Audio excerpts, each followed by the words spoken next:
Uh, Good morning, students. Today I will take the class on the antepartum hemorrhage. So, what is the definition of antepartum hemorrhage? Antepartum hemorrhage is defined as bleeding from into the genital tract occurring from 24 weeks. In your books, it is written 28 weeks of gestation. In occurring from 24 weeks of pregnancy and prior to birth of baby. So APH is bleeding into or from genital tract after 24 weeks of pregnancy but before birth of baby is known as antepartum hemorrhage. So what are the causes of antepartum hemorrhage? Most common is definitely placental bleeding, out of which placenta previa and abruptio placentae is the equivocal involvement, and unexplained is 25. Extra placental causes 5%. It may be because of some local problems like cervical polyp, cervix, varicose vein, and local trauma. So what is today I will take class on placenta previa, the part of APH. So what is the placenta previa? Normally placenta is attached in the body of the placenta. So it can be in the fundus, it can be in the anterior wall, posterior wall, lateral wall, anywhere.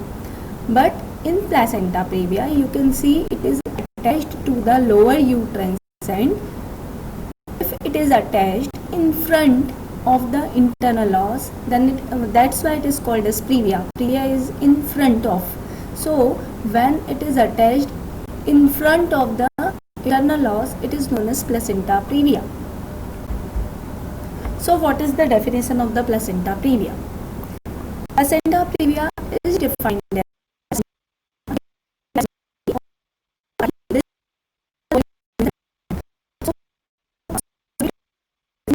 segment.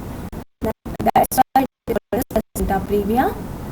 Before going to the detail, you should know what the lower uterine segment. What is the lower uterine segment? It is formed from the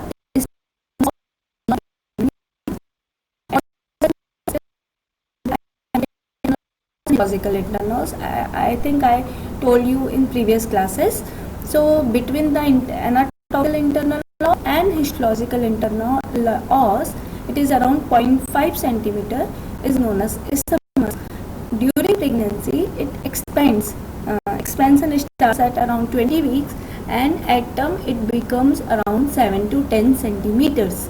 So this is the lower uterine segment, and whenever the placenta attached here, then it is known as placenta previa. So now coming to the classification. Classification is depending on the position of the placenta. It is divided into 4 types. One is type 1. Type 1 is attached to the lower uterine segment, but its lower margin not touching or away from the internal os. So it is known as type 1 placenta previa. Type 2, when the placenta is attached still in the lower when placenta is in the lower uterine segment, just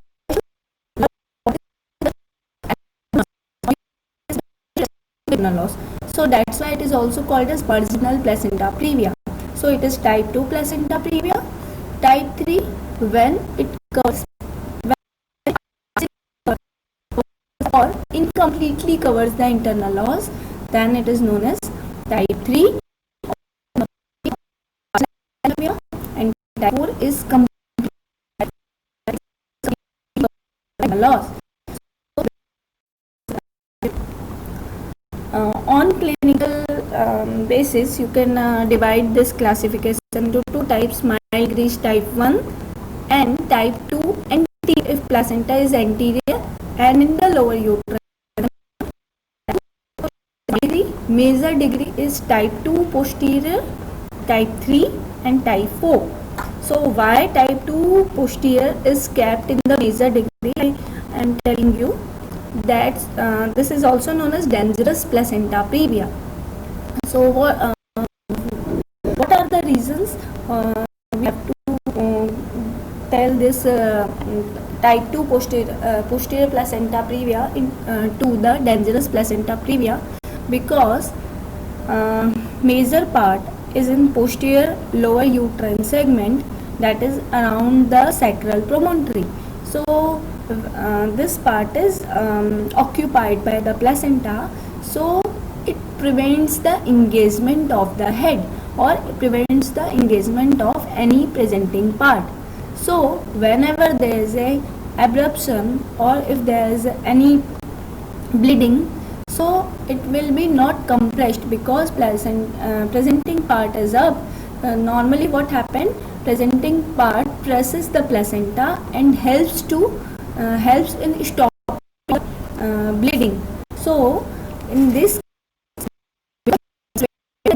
and hinders the effective compression of the separated placenta stop bleeding. Second, if we allow the vaginal delivery, because chances of placental compression will be more, so chances of fetal distress will be definitely more. Third, more chances of cord compression or cord prolapse you can see here. Another type of classification is you can do it by either transvaginal sonography or transabdominal sonography. It is divided into 3 types. First is total previa, where it is covering whole of the internal os. Second, it is within 2 cm of internal os, that means it is around within 2 cm area of the internal os, it is partial previa. And when it is 2 cm away but less than 5 cm but within the 5 cm of the internal os, then it is known as low lying placenta. So this is the another classification by sonography. Now coming to incidence. So incidence varies from 1:167 to 327 at around 24 weeks, but incidence decreases at term up to 4 to 5 per thousand of pregnancy, and this decrease in incidence is because of this placental migration. So what is the placental migration? It is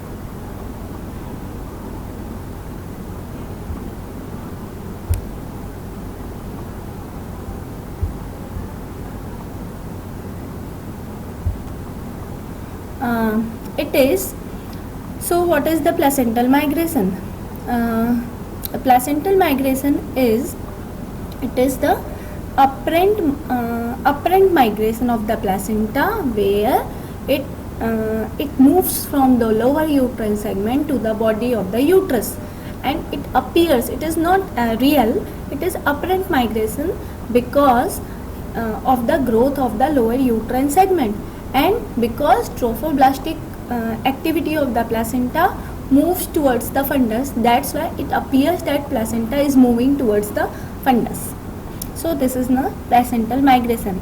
That's why it is incidence is more at 24 weeks, and after a near term most of the placenta moves upward and the its incidence decreases to this level.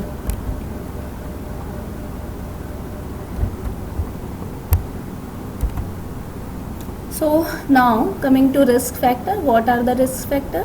So more common in multiparous women. Advanced maternal age is another risk factor, preferably more than 35 years of the age. Large placental size, definitely large. If the placenta will be large, it will encroach to the lower uterine segment, and large placenta is seen in the one is the diabetes, another is the Rh negative pregnancy, twin pregnancy, syphilis. These are the causes of the large placenta. Any type of endometrial damage, if you have done the DNCs, or if there is any myomectomy you have done, or any type of damage, so chances of this placenta previa will be increased. In the uterine scar, maybe because of previous cesarean delivery and maybe because of myomectomy, the chances will be increased. Cigarette smoking, because of hypoxemia, there is a increase in the placental hypertrophy, and this causes the encroachment of the placenta to the lower segment. History of endometritis is one of the cause. Now coming to the etiology. So different type of etiology are there. So one is the dropping down theory. It is when the fertilized ovum is drops down in the lower uterine segment and gets attached there, then it is drops down theory. Another is the persistence of chorionic activity of the decidua capsularis, and it develops and it attached to the decidua vera of the lower uterine segment. So another cause, defective if there is a defective decidua. So whenever defective decidua is there, the spreading of chorionic this chorionic villi will be over the wide area, and it will encroach to the lower uterine segment. Because of this defective decidua, chances of morbid adhesion will also be increased. Big surface area, I have already told you, the chances will be increased.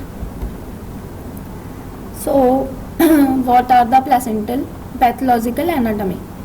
Placenta will appear to be large, thin, with tongue sepate extension from the main placental mass, extensive area of degeneration and infarction calcification. You can see umbilical cord normally attached at the eccentric position.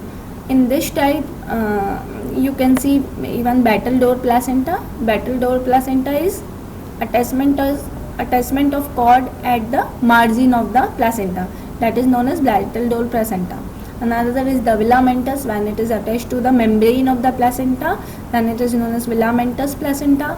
Vasa previa, any type of fetal vessels is passing through the internal os, near the internal os, then it is known as vasa previa. Chances of this type of anomaly you can see in this placenta previa. Lower uterine segment definitely will be more muscular and soft and friable. So how do you diagnose? So clinical presentation will be most common will be the bleeding. So vaginal bleeding will be the most common symptom, and it will be the painless. It will not associated with any type of pain, or it will not associated with the this labor pains. So it is painless, apparently causeless. Causeless means it is not associated with any PIH, or it may be not associated with trauma. So it apparently causeless, with sudden onset. Usually it will be sudden onset with recurrent vaginal bleeding. Recurrent means it will appears in multiple times. In most of the cases, it will first there will be warning hemorrhage followed by bout of bleeding of major degree. So recurrent vaginal bleeding. So painless, causeless, sudden onset and recurrent is the it is specific for this placenta previa. What are the signs now? So you will find when you do examination, the anemia will be usually proportionate to the amount of blood loss, because I told you it will be proportionate. The whatever the bleeding will be present, it will not be concealed. It will be revealed type. That means you can see how much amount of blood loss is there. So anemia will be proportionate to the blood loss. On per abdominal examination, you will find uterus is relaxed definitely, and its size is proportionate to the gestational age. It will be soft and with persistence of malpresentation, because lower segment is occupied by the placenta. So then chances of malpresentation will be increased. Fetal heart rate will be maybe regular or maybe irregular depending on the amount of the blood loss. In posterior type 2 placenta previa, you can see Stahlwerdy sign. So what is the Stahlwerdy sign? If you press the fetal head into the pelvic brim, then it will press the placenta and it will cause decrease in the fetal heart rate. And when you release the pressure, the fetal heart rate will returns to normal. So this is known as Stahlwardy sign. So you will find in the type 2 placenta previa. So on examination you find a relaxed uterus which is soft and its size is proportionate to the gestational age and with malpresentation, and fetal heart may be regular and irregular. On vulval examination, if you have done PS, you will find bright red bleeding, that means fresh bleeding, so from the os. How do you diagnose the case? How do you confirm the diagnosis? So best is the USG, ultrasonography. You can do by the transabdominal sonography, transvaginal sonography and the color Doppler. So transabdominal sonography, the accuracy rate is 98%, and because in some cases, like if your patient is obese and if placenta is posterior, so it is difficult to diagnose by TAS. So in that cases TVS or MRI is better definitely, and accuracy rate of TVS is around 100%. And for the color Doppler, you have to see for any color flow, or it is more better to diagnose the any type of morbid adhesion of the placenta. So USG is safest, cheapest, simplest method, is always first choice for the diagnosis of this placenta previa. MRI only in difficult cases, definitely it's time taking and costly. Double setup examination, it should be done only if your OT is prepared. You should prepare the your anesthetist should be there, IV line should be maintained, blood should be arranged, and your patient should be in GA. Then you should go for examination, and if you find the on PV examination, if you find the placenta, then you can make the diagnosis, but it is risky, it is not done now. Now after making the diagnosis, now you should know what are the complications of the this placenta previa. Different complications are there. Maternal complications, during pregnancy you will find antepartum hemorrhage, that means bleeding. I told you bleeding is the most common symptom. So antepartum hemorrhage you will find. Malpresentation, because lower segment is occupied by placenta, it is seen in 30% of the cases. Premature labor is also seen during pregnancy. During labor you will find PROM, cord prolapse, chances of cord prolapse will be increased. Chances of slow dilatation will be there because placenta is attached to the cervix, so chances of dilatation will be decreased. Will be decreased, and chances of intrapartum hemorrhage, increased incidence of cesarean section or operative interference. It may be forceps or it may be any type of operative interference. PPH, definitely chances of PPH will be increased because lower when your placenta is attached to the lower uterine segment where there is no retractile or contractility power is poor. So because of poor retractile and contractility power, so proper strangulation of the blood vessel will not be there. So chances of PPH will be increased. One. Second, because of the chances of morbid adhesion is more there, that's why chances of increased bleeding you can see. Another is because your placenta is large, again surface area of bleeding is large. One. Another is because of operative interference is increased and increased injury to that birth canal. So different causes of PPS you can see. Chances of retained placenta if it is morbidly adherent. So chances of retained placenta is also be there. Puerperium, during puerperium you can see sepsis, maybe because of this increase of operative interference, maybe because of retained placenta, maybe because of increased blood loss and anemia, subinvolution and embolism you can see. Fetal complications are also there, chances of IUGR, chances of fetal distress or asphyxia, and even the intrauterine deaths. And if you have applied forceps for the fast delivery, some type of birth injuries to the fetus you can see. So now coming to the management. 3 fundamental areas of concern. First is the degree of obstetric hemorrhage. Second, what is your condition of fetus, and third is ability of neonatal unit to handle an infant of that gestational age. So how do you diagnose, how do you assess the degree of obstetric hemorrhage? Different methods are there for assessing the blood loss. So one is the pictorial method. Pictorial means after seeing the picture, that means after watching your MOPS count or with the kidney tray and all that. So if you have taken in last picture, you can see if you have taken 10 by 10 inch of mop, and if it is 50% soaked, then that means blood loss is around 25 ml.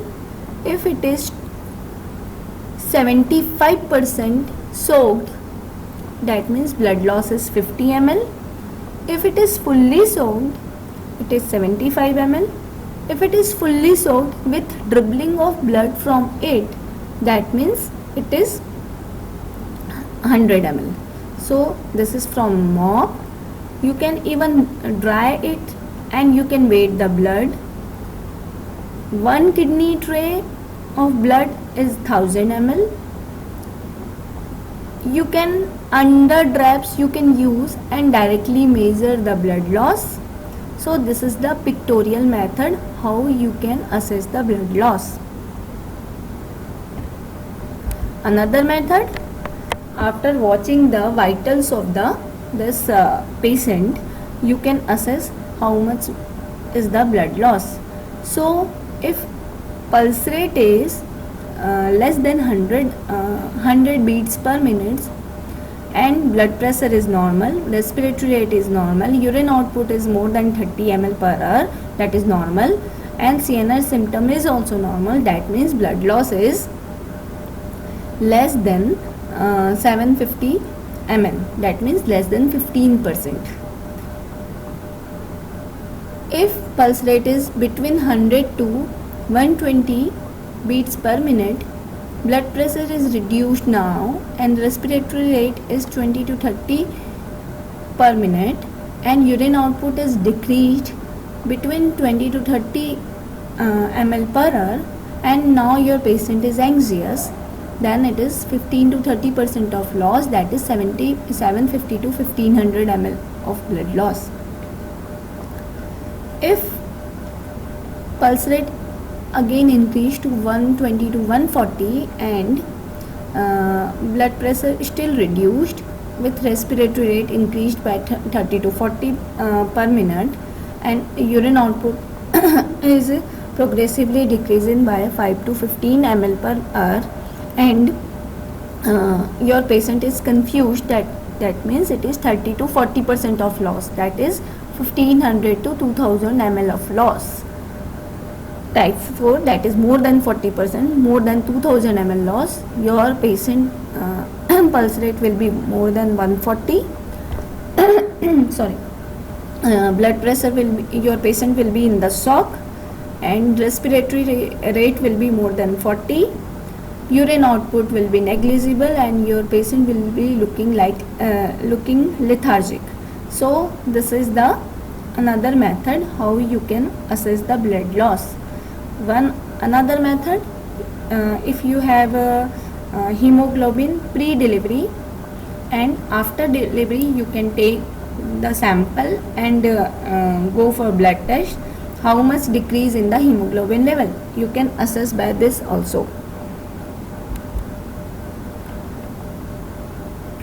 After assessing the blood loss, if your patient in the severe bleeding, that means management of in that case management of the patient with the severe bleeding, how do you manage?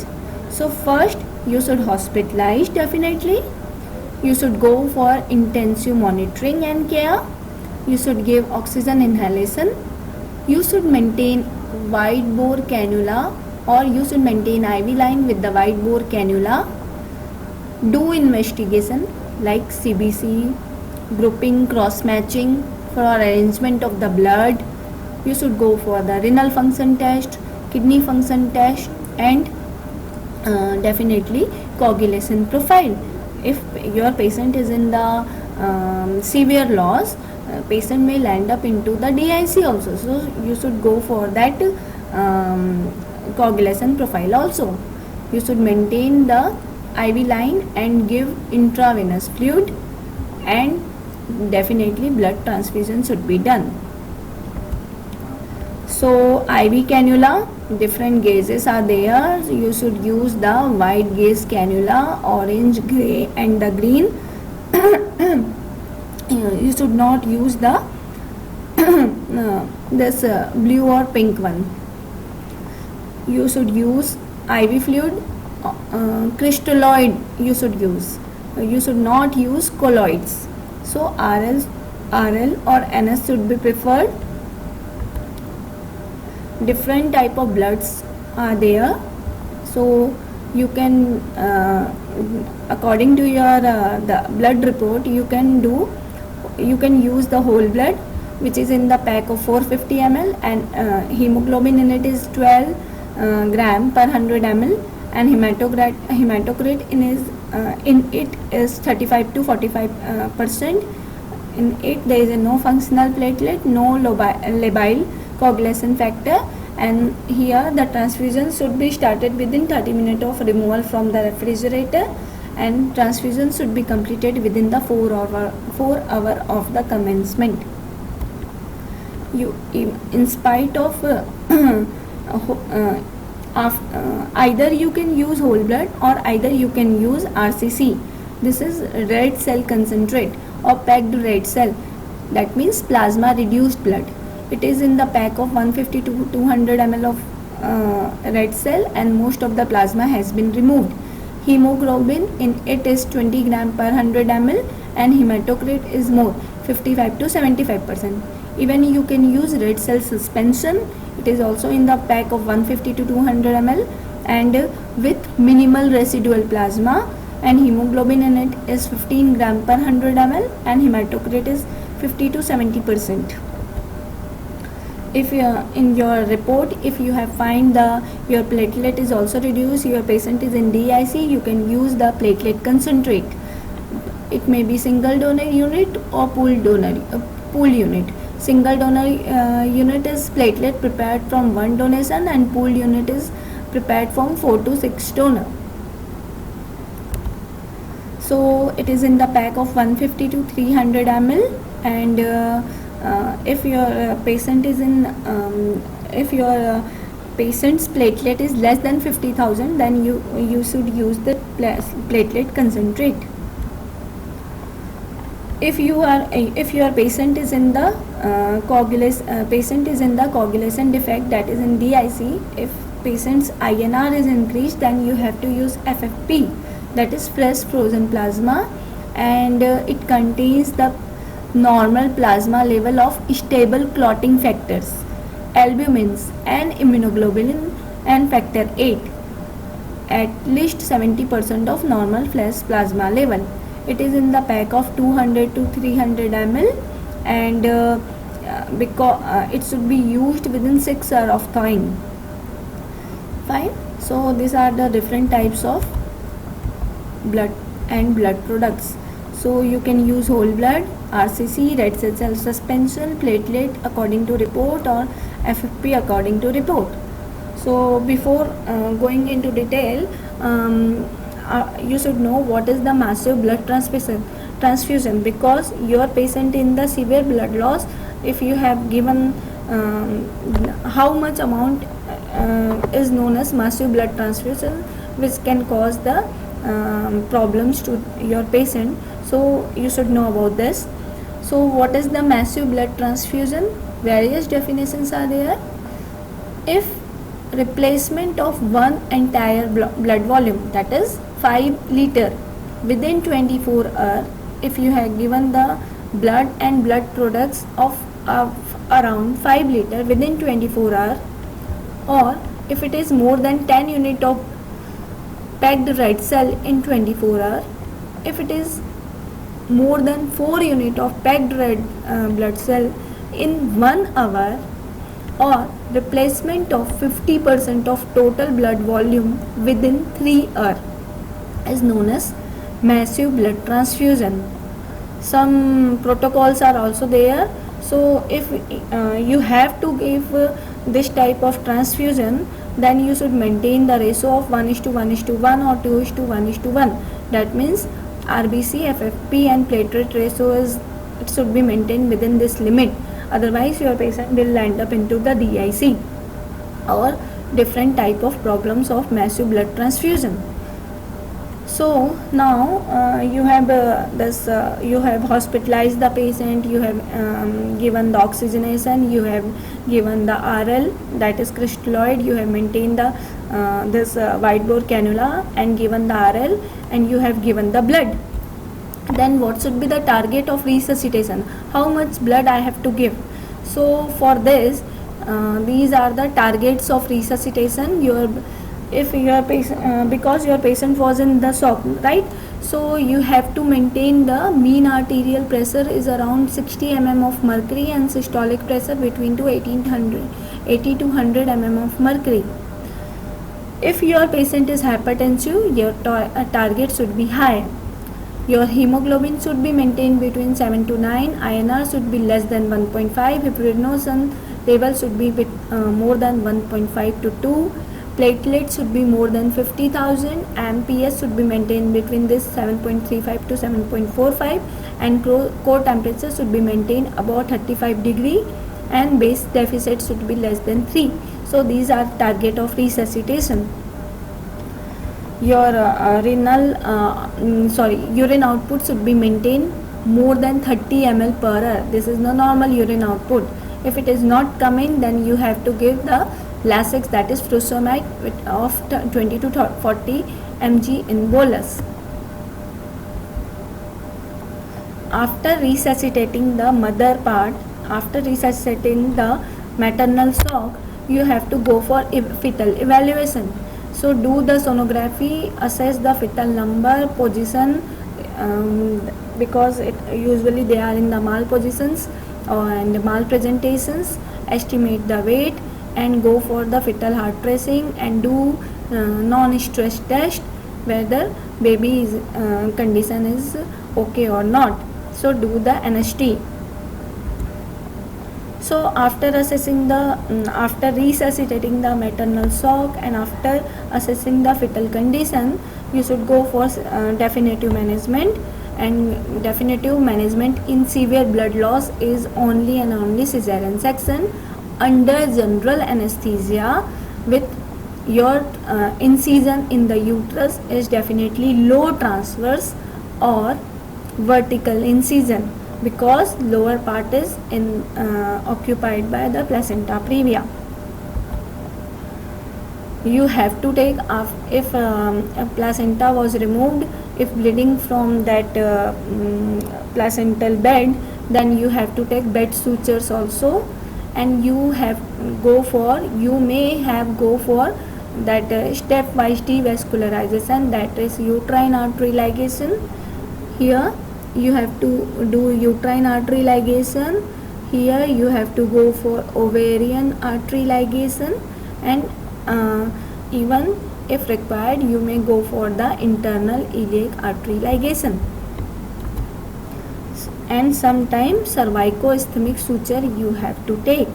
So definitive management in this severe blood loss is the cesarean section, and if required different type of stepwise devascularization you have to do. Now patient is in the moderate or mild bleeding.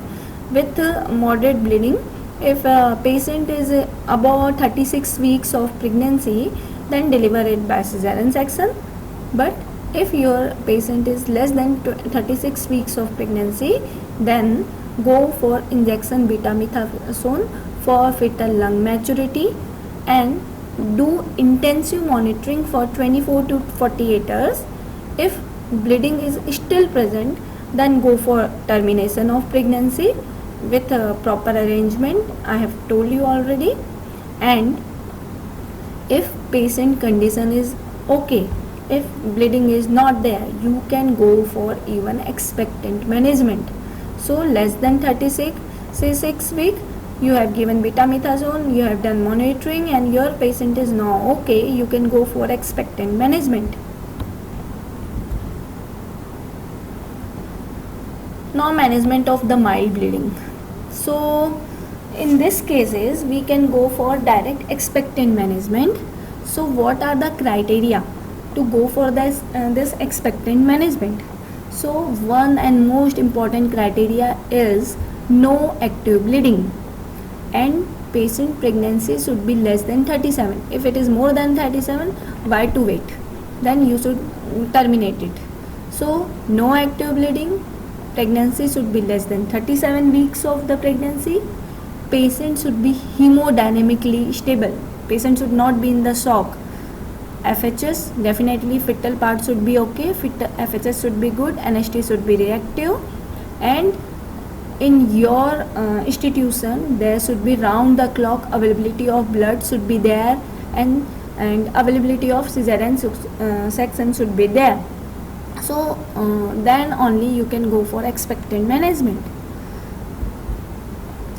This idea was the idea of expectant management was first taken by this guy McCaffrey and Johnson in 1945. What he had done, he allows his patient for bed rest and done some investigation and examination of vulval pads, and he had arranged the blood and supplementary hematinemics, tocolysis and cervical circulars he had done, and steroid for lung maturity he had given. But nowadays tocolysis and cervical circulars is contraindicated in the placenta previa for the management of the placenta previa. So this should not be done, tocolysis and cervical circulars. So after expectant management, if patient now in the term condition, if now your patient is in the term that is more than 37 weeks of the pregnancy, then you can allow vaginal delivery in type 1 or type 2 anterior placenta previa, and if cervix is favorable, definitely go for ARM and oxytocin. If cervix is unfavorable, go for induction, and if it is failed, then go for cesarean section. In type 2 posterior, type 3 and type 4,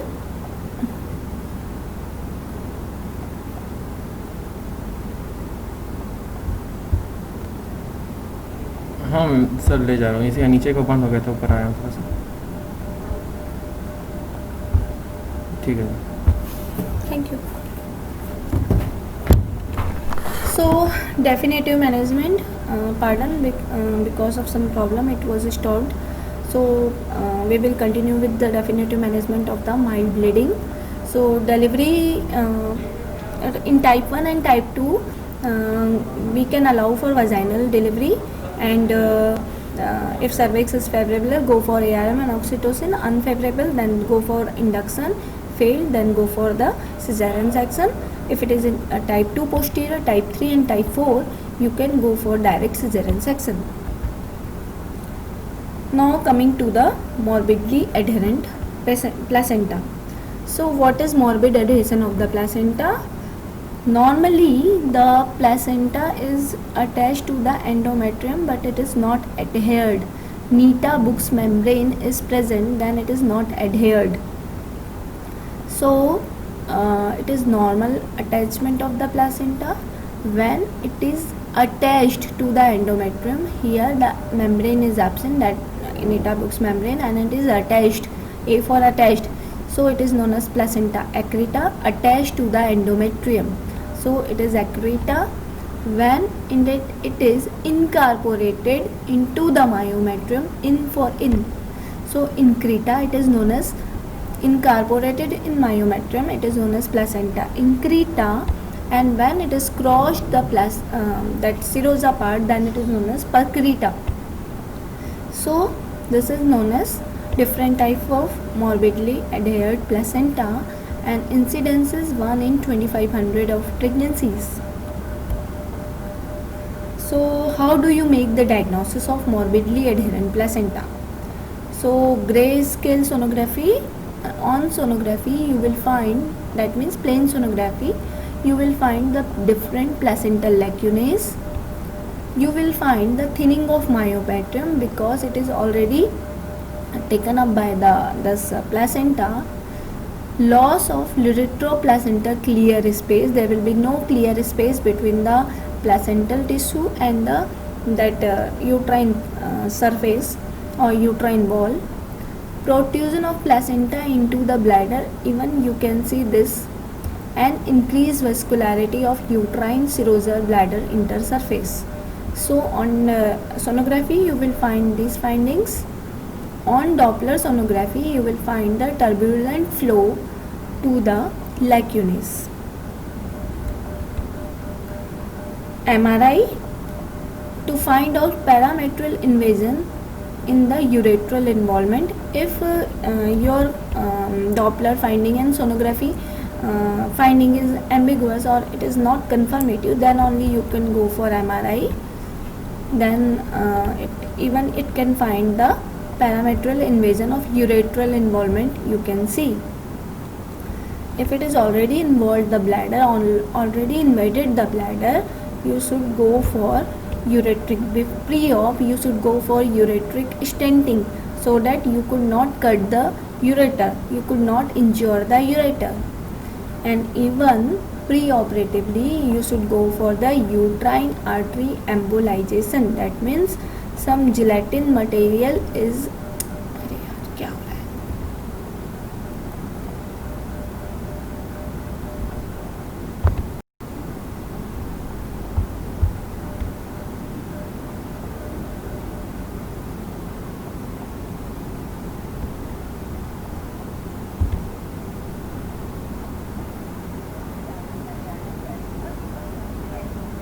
Welcome and thank you for choosing freeconferencecall.com. You're helping people around the world communicate for free. There are 133 participants in the conference.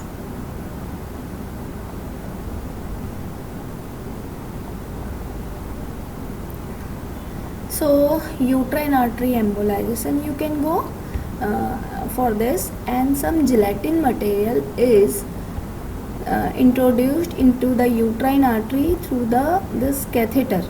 So this is known as uterine artery embolization, so that vascularity will be decreased pre-operatively, so blood loss will not be severe enough.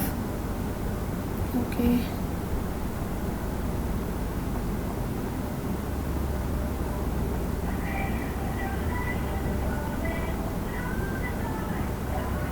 Wait I will call. Hello, फिर से गड़बड़ हुआ है यहाँ पे, फिर से बंद हो रहा है. हाँ हाँ.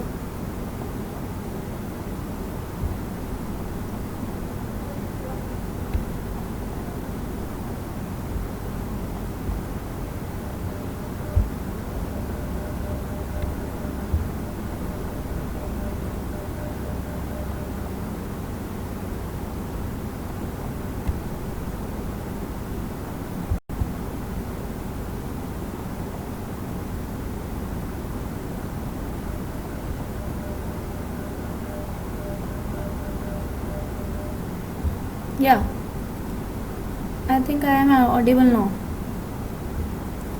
So,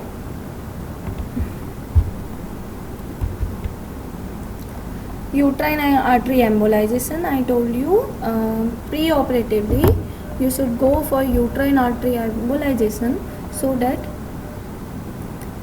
you can prevent the blood loss. So you can put the gel into the uterine artery and it is embolized, and the vascularity will be decreased definitely. So blood loss during OT you can prevent. So there are 3P approach for the placenta, morbid adherent placenta. It is pre-operative USG. Pre-operative USG, why?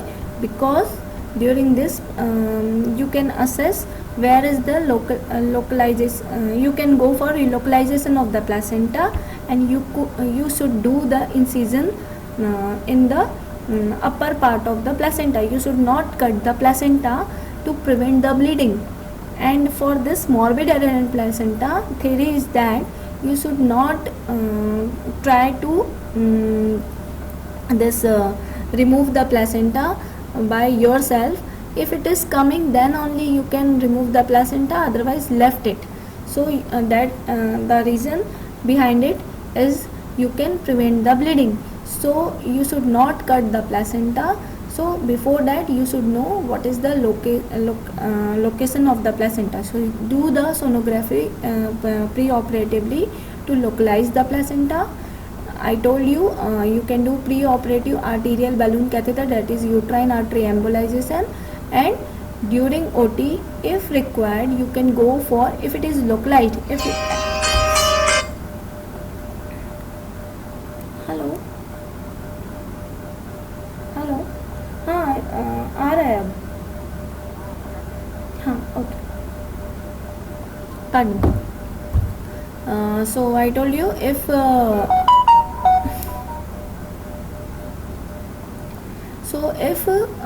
your this placenta is locally adhered, that means it is adhered at some point, so you can go for periplacental removal of myometrium also. So this is the 3P approach for the morbid adherent placenta.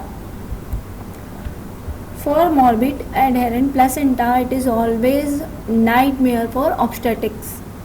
Fine. So you can go for multidisciplinary involvement. I told you you can go for ureteric stenting. So you can call the urologist, you can call the surgical surgeon, and you should go give the dorsolithotomy position to the this patient, and you should go preferably you should choose the your skin scar should be in the vertical abdominal scar, and in uterus you should go for the classical incision. Some indications are only some indications are there for classical uterine incision. One indication is this morbid adherent placenta and low-lying placenta. So if required you can go for hysterectomy and even partial cystectomy if it is Purkinje type and involve the bladder. So sometime it may require partial cystectomy also. If still bleeding is there, definitely you should go for stepwise devascularization and all that. And if still bleeding is there, you should go for hysterectomy and may require cystectomy. If still pelvic bleeding is there, you can use this type of umbrella pack. It packs the whole of the pelvis, and that end is removed from the vagina. So after bleeding stop, you can remove from the vagina. So this is the umbrella packing. So this is the end of the placenta previa and morbid adherent placenta. In next class I will take the second part, that is abruptio placenta. Fine. In any doubt you can ask me in the either WhatsApp message or here only. So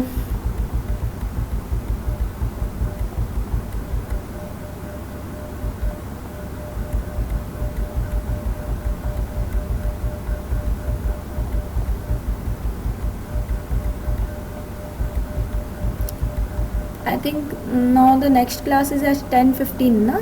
So just end the class.